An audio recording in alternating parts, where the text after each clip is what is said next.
The Chargers need depth. Yesterday, I talked all about the secondary and how I expect the Chargers to address that position in free agency as well as the draft. A little double dip action for you.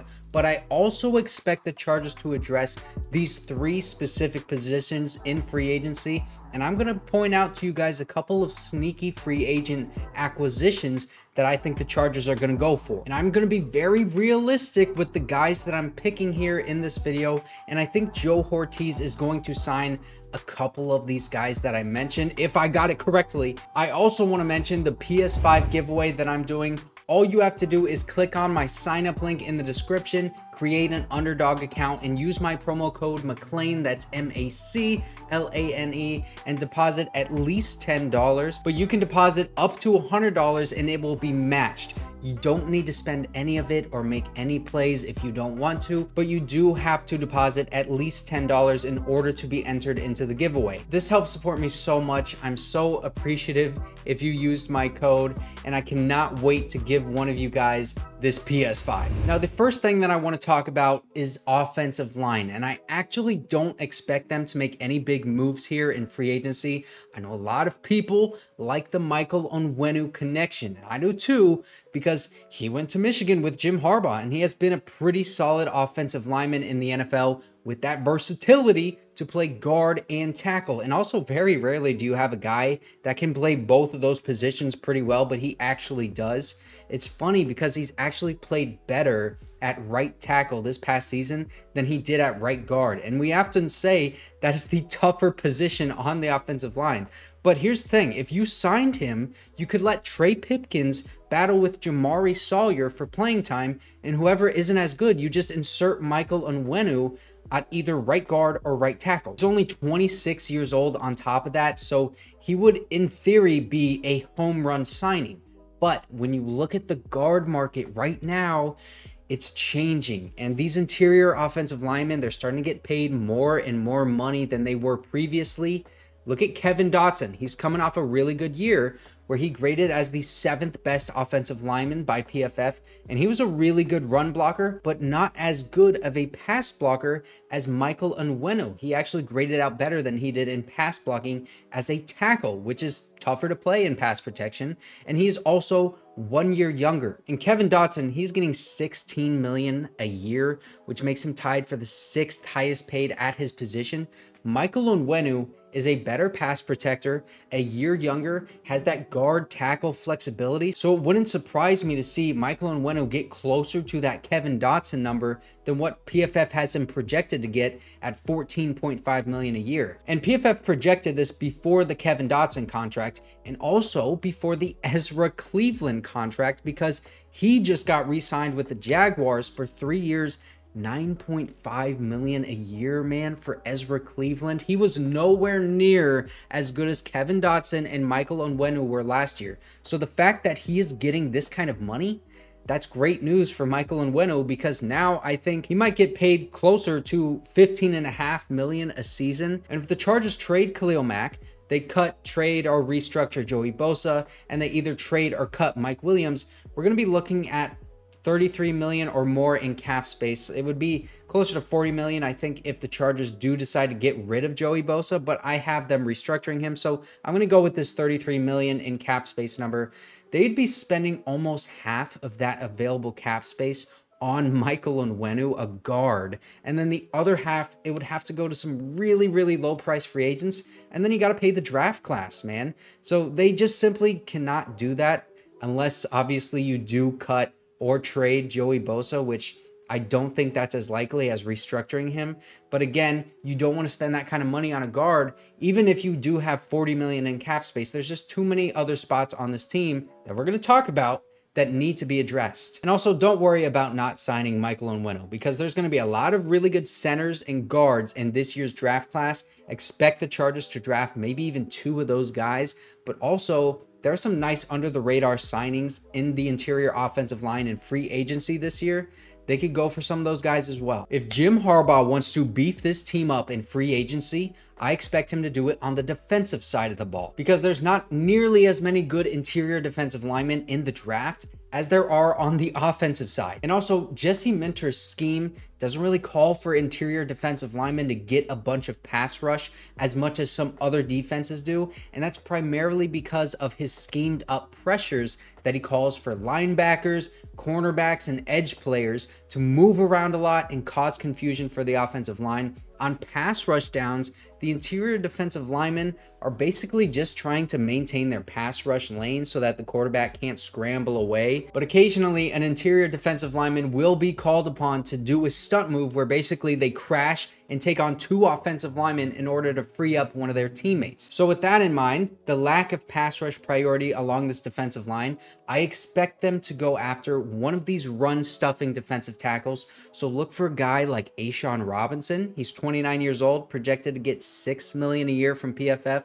Shelby Harris is expected to be cheaper at $3 million a year, but he's going to be 33 years old this season and is probably only a two-down defensive lineman at this point in his career. I think an interesting name to look at here is Maurice Hurst, who was a Michigan man with Jim Harbaugh, but he has suffered through injuries his entire NFL career, and he's going to be 29 years old. This is the same kind of thing I was talking about yesterday with Tre'Davious White. You give Ben Herbert the opportunity by bringing in a guy like this who is extremely talented but just struggles to stay on the field. He's going to be less than $2 million for the year, so it is a low risk, high reward move. And when he was at Michigan, he only missed one game. So maybe you reunite him with the strength staff and he has a late career resurgence.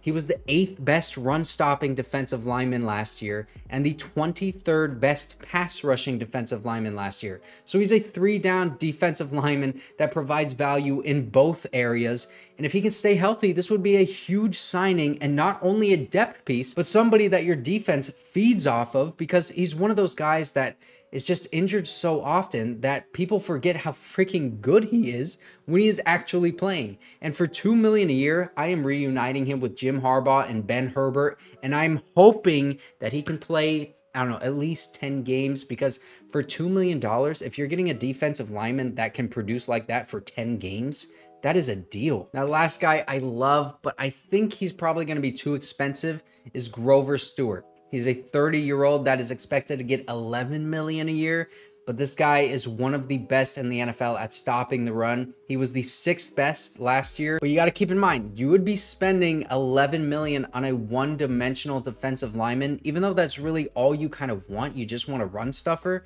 but spending $11 million on that position, it's a little too rich. But if teams aren't giving him what he wants and he comes down on money, then I would love to spend on him for maybe like $7 million. Now, linebacker is another position that we desperately need depth at. And this is one of those positions that is being reported that might not be valued as highly in the NFL, and guys aren't going to get the money that they're wanting. So that's a good sign that the Chargers could get some good players for cheap. Last year, we saw Drew Tranquill walk for basically pennies, and now he has earned himself a $6 million a year contract with the Chiefs. Meanwhile, we just cut Eric Kendricks, who was making that same kind of money. He was actually making more, I think, than Drew Tranquill. But Jesse Minter's defense calls for linebackers to be able to blitz effectively, but they also need to be able to cover over the middle of the field and in the flats at times. So that means that they need to play sideline to sideline. They need to have some speed to their game. When we look in free agency to see a guy that fits that, there are 3 guys that I really like a lot, and I think you could get for relatively cheap. The first one is Frankie Luvu, 27-year-old linebacker from the Panthers, and he was the best pass rushing linebacker in the NFL last year with an elite PFF grade.